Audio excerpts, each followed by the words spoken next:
youth leader of DP. Then I joined UPC for 5 months.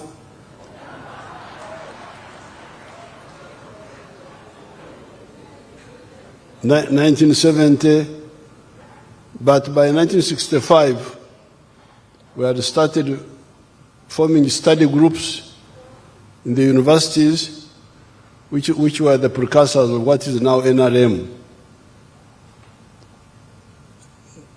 Now, in all that time, my observations are two.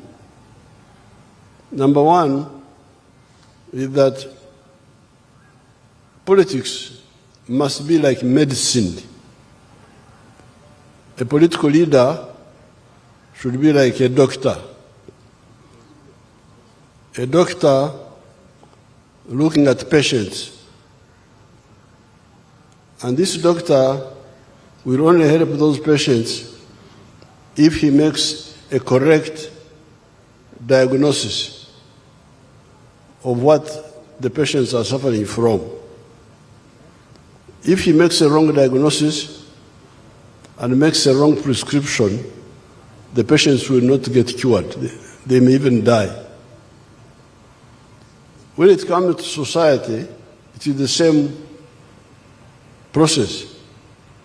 You either identify the problems of the society correctly and apply correct answers, or you will not give them a solution. And that's why the NRM has identified the 4 principles which we keep talking about: patriotism, love Uganda. Why? Because you need it for your own good. Secondly, Pan-Africanism, love Africa. Why? Because you need it for your own good. I don't have time to go into the details, but we have explained this elsewhere. Thirdly, socio-economic transformation. We cannot go on with the pre-capitalist societies, traditional societies, and we think that we shall manage to survive in the future. And finally, democracy. We think with these 4, we shall succeed, and we have been able to move, as we have seen. In the last 40 years almost, the NRM has been able to revive the economy of Uganda, and although we have still problems, but we are much stronger than we had ever been before. So that's the number 1. Correct understanding of the society. But secondly, if you have a different understanding, at least don't be violent. Don't use violence. Don't use subversion. Like the members here were saying, yes, they have got their different points of view, but let them express them peacefully, and then we see whether we agree or disagree. Now, when you have got a right understanding and you act right, then things will move. The country will be peaceful. But even if you have got a wrong understanding, but you are not violent, you don't act wrongly, yes, you will make mistakes, but the country will remain stable, and in the future, those mistakes will be understood and corrected. Now, the disaster in Africa is that people have got wrong understanding, but also use wrong methods. They are wrong on all accounts. They don't understand correctly, and they act wrongly, using wrong tactics: violence, subversion, cheating. This is the crisis you get in these countries. This is why Uganda here was in chaos. I don't have time to go into all that. And IPOD is not a center for parties to try to justify themselves. We shall have time for that. But because of all those mistakes, that's why you get chaos in Africa.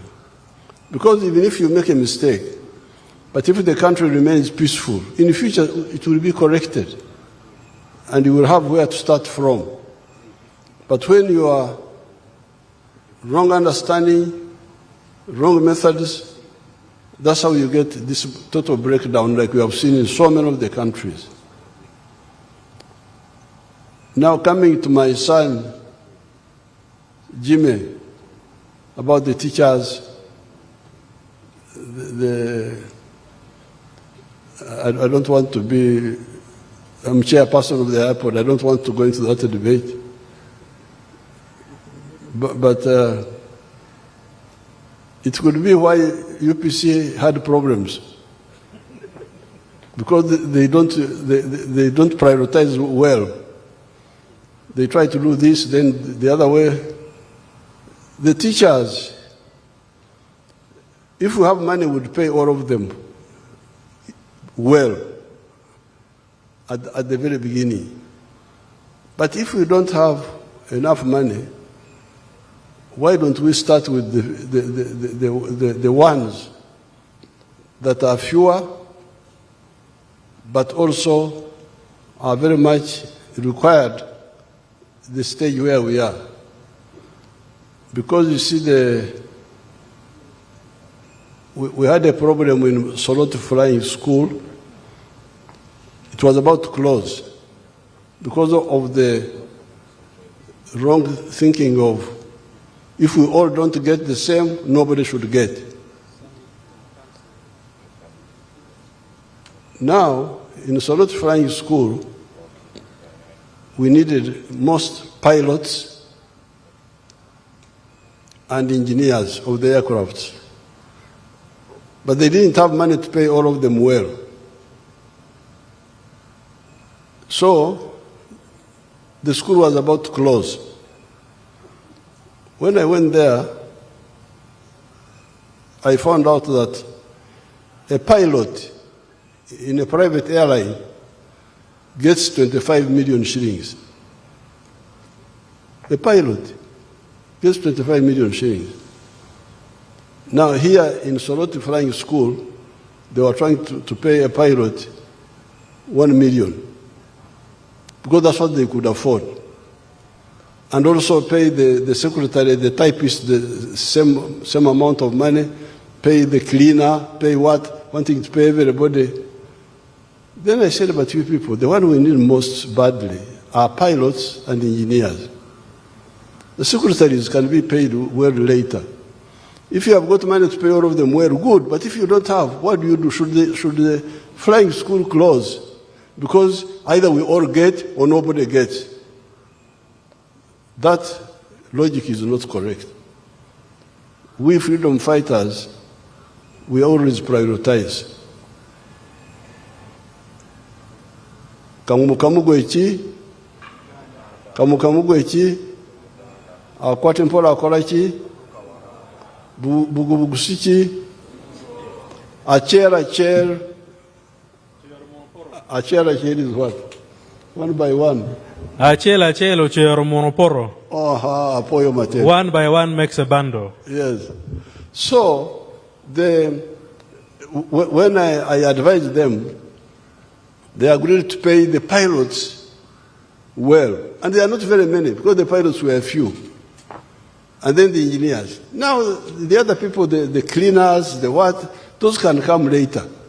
But now they are trying, we are all working in Solid Flying School, we must all get equal. Yes, but we need pilots more than the cleaners.